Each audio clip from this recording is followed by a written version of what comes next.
네, 새벽 성경 강도 욥기 5번째 시간입니다. 지난 시간에 우리가 욥기 4장을 보면서 엘리바스의 변론을 같이 보았잖아요. 엘리바스가 욥을 위로하는 것처럼 말을 했지만 실은 욥을 정죄하게 되고 욥의 마음을 아프게 했다 이렇게 말씀드렸습니다. 거기에는 엘리바스가 갖고 있던 그 인과응보적 신앙관이 문제였다고 말씀드렸죠.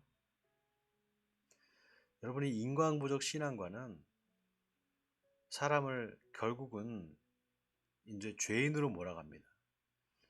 여기에 긍정적인 효과가 있긴 하죠.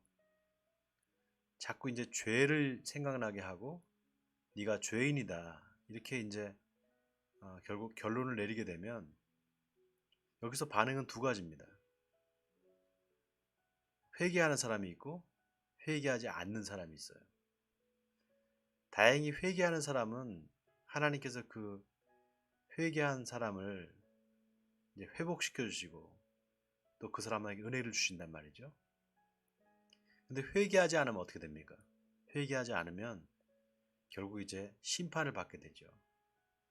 여러분, 이런 식의 사고방식이, 이런 식의 신앙관이 인과응보적 신앙관이기도 하지만 또 다른 말로 하면은 이걸 신명기적 신앙관이다 이렇게 말할 수가 있습니다. 자, 오늘 이 엘리바스가 계속해서 이제 욥을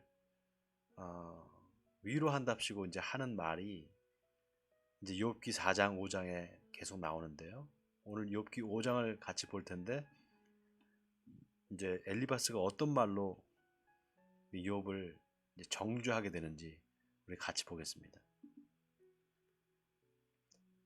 네, 제가 읽겠습니다. 너는 부르짖어 보라. 내게 응답할 자가 있겠느냐? 거룩한 자 중에 내가 누구에게로 향하겠느냐? 분노가 미련한 자를 죽이고 시기가 어리석은 자를 멸하느니라. 내가 미련한 자가 뿌리내리는 것을 보고 그의 집을 당장에 저주하였노라. 그의 자식들은 구원에서 멀고 성문에서 억눌리나 구하는 자가 없으며 그가 추수한 것은 줄인 자가 먹되 덫에 걸린 것도 빼앗으며 올무가 그의 재산을 향하여 입을 벌리느니라. 여러분, 이 엘리바스의 말을 잘 들어보면요, 여기에는 두 가지 키워드가 있습니다. 하나는 축복이고요, 하나는 저주입니다. 여러분, 아까 그 신명기 신앙 이렇게 말씀드렸잖아요. 그 신명기 여러분 아시다시피 모세오경 중에 맨 마지막 부분이잖아요. 그 모세오경의 마지막 부분인 신명기는 모세가 이스라엘 백성들을 모압 땅에다 이제 모아놓고선 마지막 고별 연설을 하는 겁니다. 그 고별 연설 3편을 담고 있는 게 신명기란 말이죠. 근데 거기서 뭐라고 모세가 이야기를 하는가 하면은 너희가 이제 요단강을 건너서 가나안 땅에 들어가면 이제 하나님께서 너희들에게 이제 새 땅을 주실 텐데 약속의 땅을 주실 텐데 거기 들어가서 하나님의 말씀에 순종해야 된다. 순종하면 너희가 복을 받고 불순종하면 저주를 받게 될 것이다. 이렇게 말을 합니다. 여러분 이렇게 축복과 저주를 선포하는 거 이거를 신명기 신학이다 이렇게 말을 합니다.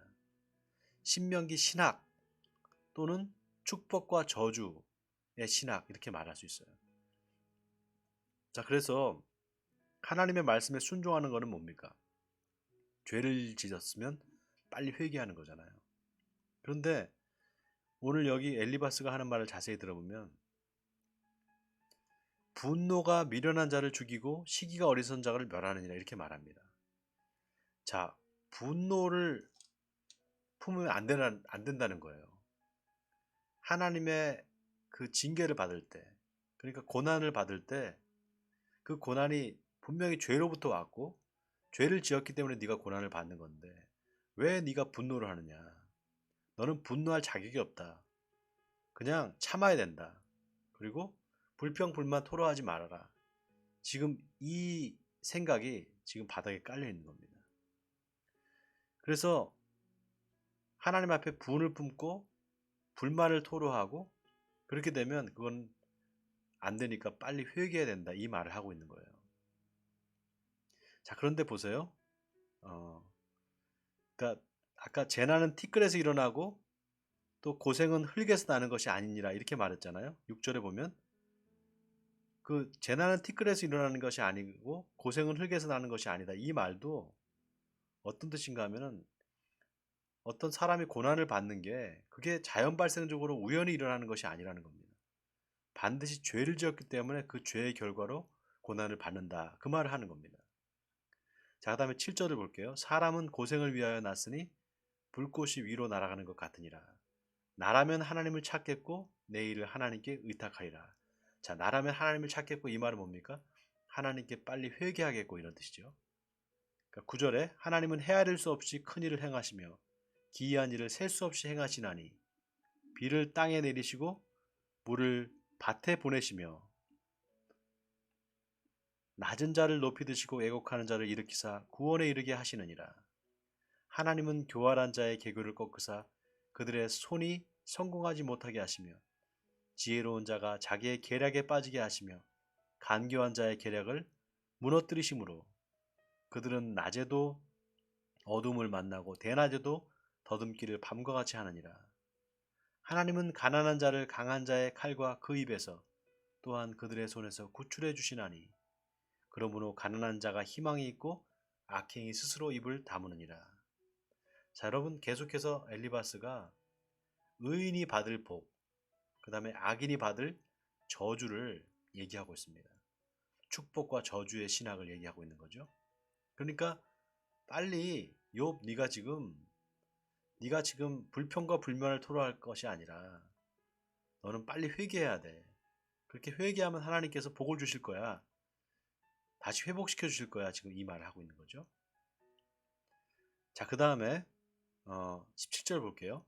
볼지어다 하나님께 징계받는 자에게 복이 있나니 그런즉 너는 전능자의 징계를 업신여기지 말지니라. 자, 여기 징계라는 말이 나옵니다. 예, 징계라는 말이 아주 중요한 말이에요, 여러분. 하나님의 자녀는 징계를 받지 정죄를 받지 않습니다.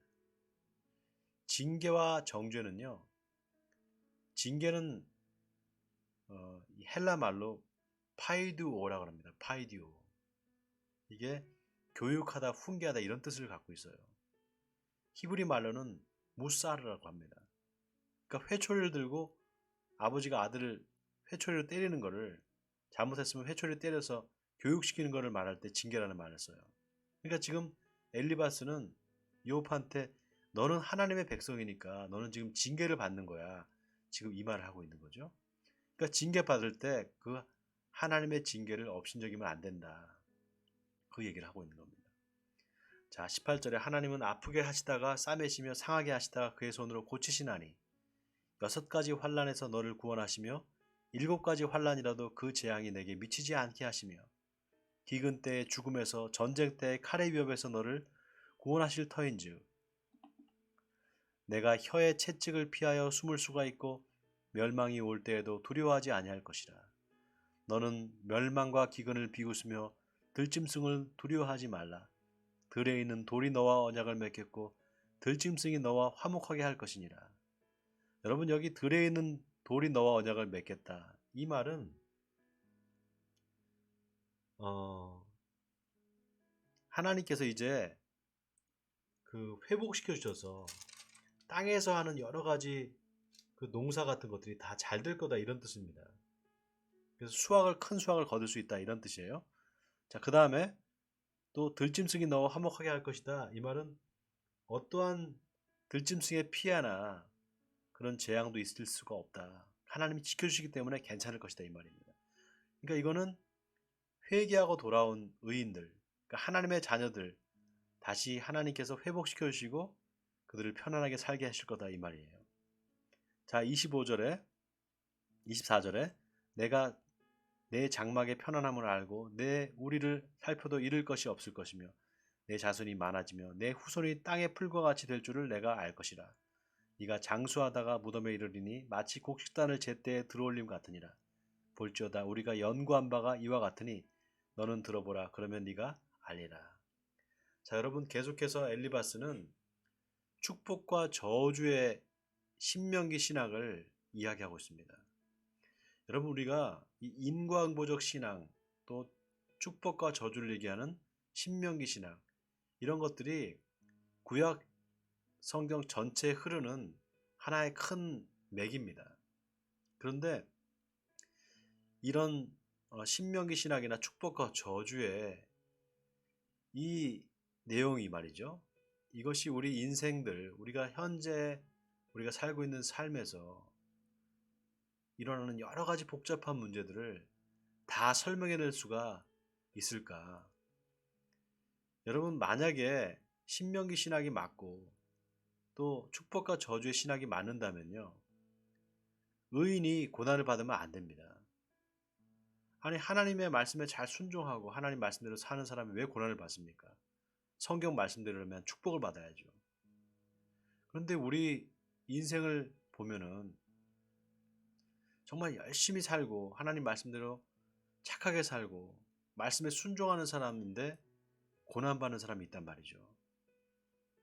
일이 잘 안 되고 사업도 잘 안 되고 여러 가지 고생 많이 하고 그래도 정말 그 신앙생활 열심히 했는데도 불구하고 그렇게 고난을 받는 사람들이 분명히 있단 말이죠. 그런 사람들은 어떻게 그럼 설명을 할 수 있습니까? 이 신명기 신학 가지고 설명할 수가 없어요. 여기서 우리가 뭘 알 수 있는가 하면은 하나님의 말씀에 순종하고 하나님 말씀대로 사는 의인이라 할지라도 고난을 받을 수 있다는 사실입니다. 여러분 이게 중요합니다. 우리가 예수님의 삶을 보면 그걸 알 수가 있어요. 여러분 예수님께서 이 땅에 오셔서 어떤 죄를 지셨습니까? 어떤 잘못을 했습니까? 아무런 잘못을 한 게 없잖아요. 병든 사람 고쳐주시고 또 억울한 사람들 도와주시고 그리고 예? 배고픈 사람들 먹이시고 좋은 일만 하셨단 말이죠. 그런데 예수님은 십자가의 고난을 받으시고 돌아가셨어요. 그러니까 뭡니까? 의인도 고난받을 수 있다는 거예요. 그래서 이 욥기가 말이죠. 이 예수님의 그 모습을 욥의 모습에서 우리가 발견할 수 있습니다. 바로 고난받는 종의 모습이죠. 이사야서 53장에 이 고난받은 종의 모습으로 메시아가 올 거다. 이사야 선지자가 예언을 했잖아요.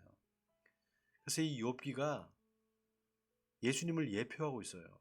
욥의 고난은 곧 예수님의 고난을 상징적으로 보여주고 있습니다. 자, 오늘 이제 이 엘리바스의 이야기를 우리가 한번 곰곰이 묵상하면서 우리 자신 한번 돌아봤으면 좋겠습니다. 내가 만약에 어떤 죄를 짓고 잘못을 해서 고난을 받는 거라면 당연히 받는 것이지만 아무런 잘못도 없고 내가 하나님 앞에 어떤 죄를 진 게 없는데 알 수 없는 고난이 나에게 찾아오고 어려운 일을 당할 때 내가 어떻게 해야 될까? 그때 아마 당황하지 않을까? 너무 힘들어하지 않을까? 이렇게 생각이 들잖아요. 그럴 때 오늘 이 욥의 이야기를 한번 우리가 생각해 볼 필요가 있습니다. 의인도 고난받을 수 있다는 사실. 그러나 그 의인의 고난에는 반드시 하나님의 뜻과 계획이 있다는 사실을 우리가 생각할 때 이 고난의 의미를 물어보는 하나님 앞에 묻고 기도함으로 하나님으로부터 그 지혜를 얻어서 그 고난의 의미를 알고 고난을 통과하게 되는 그런 기쁨이 있기를 예수님의 이름으로 축원을 드립니다. 자, 오늘 같이 한번 기도했으면 좋겠습니다. 하나님 아버지, 우리에게 주시는 여러 가지 삶의 고난의 문제가 있습니다. 그러나 그 고난을 통해서 하나님은 우리를 더 믿음으로 가깝게 오게 하시고 또 하나님께 더 가깝게 친밀하게 다가오게 하시는 줄 믿습니다. 고난을 통해서 우리 예수 믿는 사람들, 하나님의 자녀들은 더 그 믿음에 견고해지고 하나님 앞에 그 고난의 뜻을 묻고 지혜를 얻어서 그 고난을 통과하게 될 줄 믿습니다. 아버지 하나님, 우리에게 믿음을 주시고 그 믿음으로 승리하는 오늘 하루가 되게 해주옵소서. 이 모든 말씀을 예수 그리스도의 이름으로 기도하옵나이다. 아멘.